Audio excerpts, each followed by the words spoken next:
Hi, my name is James, and this is my review of Jackass Forever. Wait, no, there better not be any bees, spiders, bears, or things that hit me where the sun don't shine. Trust me, I've seen these movies to know better.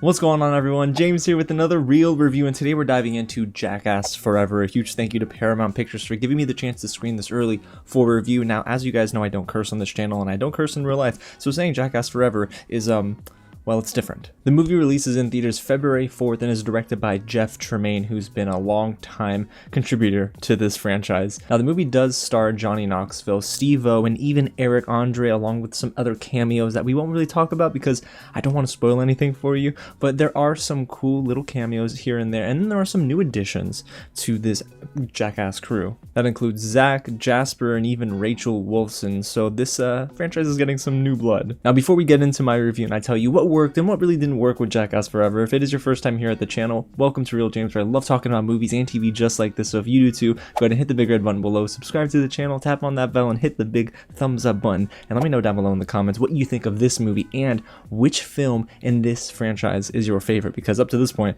this is number 4. Alrighty y'all, so let's dive into what this movie is all about. It's been 12 years since Jackass 3D, and the Jackass crew is back for their final crusade. Now, honestly, they said final crusade in the third one, so I'm almost led to believe that if this one does well, they might be back for another one. But I will tell you that, to give you a little context of how familiar I am with this, I wasn't able to really watch the TV series as a kid because of everything going on, but I found my ways. And then, of course, I was able to see Jackass 1, 2, and 3D in theaters, and I remember liking 1 and 2 being my favorite so far, but 3 didn't really hit for me, so I was almost kind of glad that they finished with this, and maybe that was just because I was getting older, or maybe I just wasn't really a fan of this humor anymore. But I will tell you that Jackass Forever did make me laugh in some instances, so let's go ahead and start off with the positives and talk about why some of this movie really did work for me. Now, not everything works, but the one thing that jumps off the page is really how insane this movie is. We're in 2022, and I can't believe, 1, we're still getting Jackass movies, but 2, that 51-year-old Johnny Knoxville and Steve-O, who's probably close to his 50s, if not in his 50s, is still doing this. I mean, they're putting their bodies on the line for physical humor and entertainment, and I'll be honest, some of these stunts and pranks, they made me laugh, including my favorite, which was Silence of the Lambs. It was hilarious. They used pots, pans, rattlesnakes, pins, mouse traps. It was insane, but that was probably one of the more tame stunts compared to what they really did push to the extreme here, which, and one of them included a bear, and I'll just leave that to your imagination. But things got dangerous, people got hurt, and I'll be honest, things exploded. But for fans of this franchise, for those who love Jackass, the TV show, and all of the movies, this is going to hit a sweet spot for you. No matter what, this film is going to have a niche audience. It's not going to be mainstream. There are going to be a lot of people who just don't want to go out and, of course, spend an hour and a half watching people literally try to hurt themselves on purpose. Now, I understand that there is an audience for this, and I was sitting next to a fellow critic of mine, fellow critic friend, and he said, hey, this worked for him. He loved it, and so many people did in the audience too, because there were audible claps and cheers in this film. Which leads me to my next point, which is this movie probably plays better with a crowd. Watching this on my own, I probably would not have enjoyed it as much as I did, and sometimes other people laughing and other people cringing and oohing and awing, it really does add to the intensity of these stunts and these pranks. So I do think that you have to watch this movie, 1, with an audience, but 2, it is going to, I don't know, it's going to challenge you as a viewer, because you're laughing at somebody literally doing things to their body that you probably would not think of doing to yourself in a million years. But the movie establishes itself as a raunchy comedy because the beginning, well, let's just say there's a Godzilla spoof or prank, and well, it's not what you think it is. Seriously, it's definitely not what you think it is. It just pretty much sets the standard for the rest of the film, that it's going to be kooky, crazy, but also it's going to push some bounds. So I do think that this movie, if you're coming into it with that mindset that it's not going to be at all serious or have a story, you're coming in for these montages, these pranks, and these stunts, and you just kind of want to shut your brain off for a minute or two, yeah, it's probably going to serve you pretty well. And I will tell you that the budget here seemed to be a little bit higher, and it paid off in some of these stunts. One included an underwater fart. It's kind of crazy. I guess fans of the older Jackass movies will really understand some of these references. I know Johnny Knoxville says, we've been trying for to, I don't know, do this prank or do this stunt for the last, I don't know, 14 years or something like that. So it is going to be a nice, sweet payoff for a lot of fans of these movies and of this television series. I mean, there were some characters that popped up and I'm like, I've never seen this person in my life. I don't know what they're doing on screen. And then my buddy to my right told me, oh no, he's been a part of this for a while. He's always doing this kind of prank.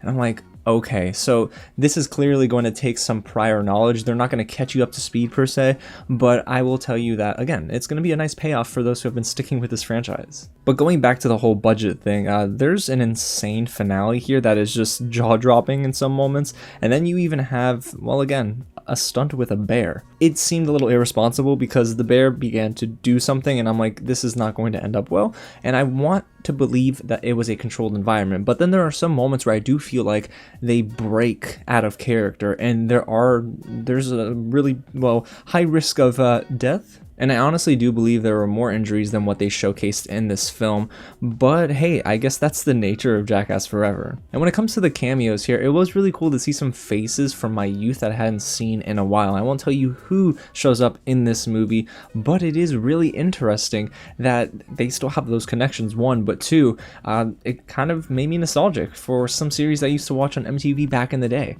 So I will tell you that this movie kind of gets it right when it comes to cameos, and they bring in some old faces. They don't overstate their welcome at all, and then they bring in some fresh faces that I'm sure a lot of millennials and Gen Zers will probably recognize, and hey, I guess it worked. Now there are some trigger warnings here, especially if you're not a fan of, well, certain parts of the body, and I'm serious. There's a lot of, well, those pranks and stunts that involve hitting men in the place where the sun don't shine, and it can get really tough to watch. And also there are some scenes that almost made me sick. I really had to turn away from the screen, and I mean, if that's the intention of the film, well, it succeeded, but yeah, it can get a little rough, so I don't recommend eating before this or during this. Seriously, even just eating popcorn made me a little sick. Now, before we get into what I thought didn't work in this movie, there's clearly one person that I thought took the biggest beating. Now, that's not to say that Chris Pontus and Johnny Knoxville and Steve-O and Eric Manaka and Jasper and all of them, of course, were not taking a beating. They were, trust me, and it can get really rough sometimes. But to me, the person who honestly was, I don't know, getting hurt the most and probably felt the most pain was Aaron. Aaron McGee is one of those guys who for some reason continues to put himself through immeasurable amounts of pain, and I don't know why he likes getting hit in the lower belt. It's just so, it's interesting, especially as a man. If, you know, even the slightest bit of contact happens, it hurts, and he is literally having softballs thrown at him.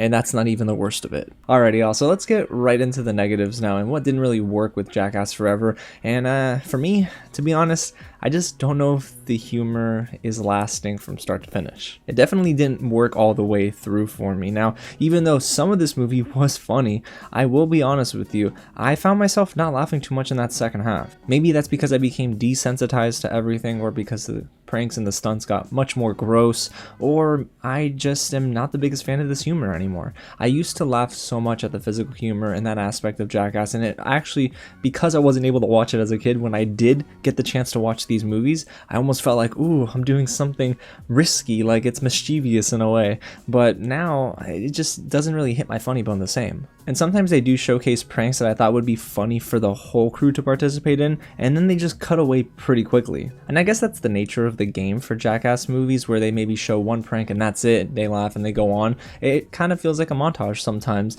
but I do kind of wish that they maybe played more with certain pranks and stunts than they actually did. One of them being where someone rides their bike into a wall, but they don't know it's a wall. It looks like a continuation, and I thought it was hilarious, but they just kind of cut away pretty quickly from it. So I was hoping that they might have substituted some of these longer running stunts and pranks that didn't do much, like Johnny Knoxville getting shot out of a cannon.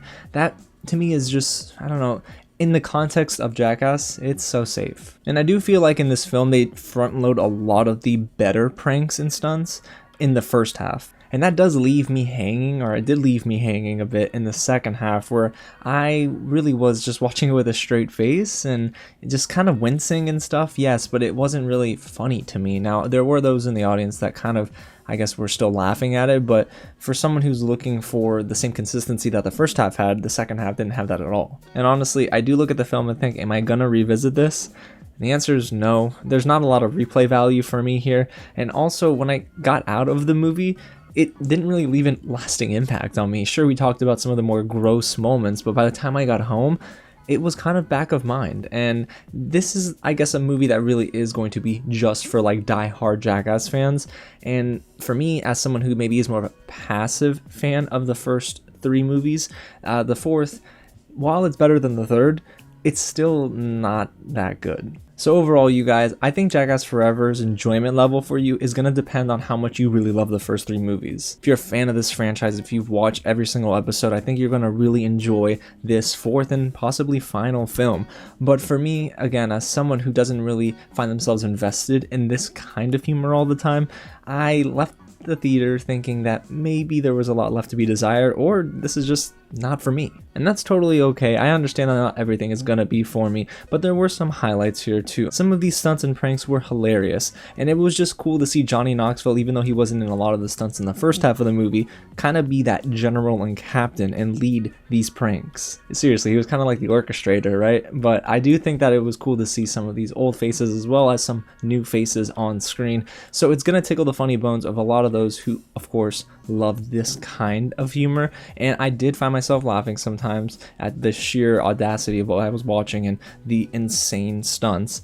But again, this is more of a film that I think I'll think about when it's brought up, but after that, for me, it just doesn't leave a lasting impact in my mind. So there you have it, you guys. That's my real review of Jackass Forever. Again, it hits theaters February 4th. So when you see it, let me know down below in the comments what you think of this film. Did it work for you? Are you in the middle? Or do you definitely kind of agree with me and think that this is okay, but it's not really all that great? And guys, if you haven't already, go ahead and hit the big red button below, subscribe to the channel, tap on that bell, and hit the thumbs up button again if you are a fan of movie reviews just like this. Alrighty, y'all. Well, I'm gonna go and literally try to purge my memory of some of these things I saw on screen. Just can't believe I was watching this in a movie theater. Seriously. Alrighty, y'all. Again, thanks so much for watching, and I'll catch you at the next screening.